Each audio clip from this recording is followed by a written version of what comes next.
एउटा पिकनिकको ग्रुप चाहिँ 400 जना रहेछ, गाडी 5-6 वटा अनि यति धेरै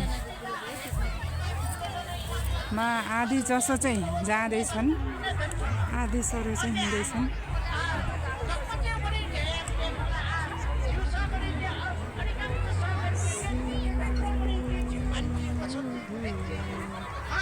मन्दिर पनि रहेछ, कस्तो राम्रो लाइन लाएर हिँडेको देख्दा त क्या रहर लाग्दो। औ सिन पनि त्यस्तै राम्रो छ, मान्छे हिँडेको पनि त्यस्तै राम्रो छ, दामी। यहाँ हिँडिरहेछ भने त्यहाँ नजिक भाषण भइरहेछ, त्यहाँ नेवारीको रहेछ उतापट्टि चाहिँ होइन, नेवारीको गुठीको। यता चाहिँ के भन्छ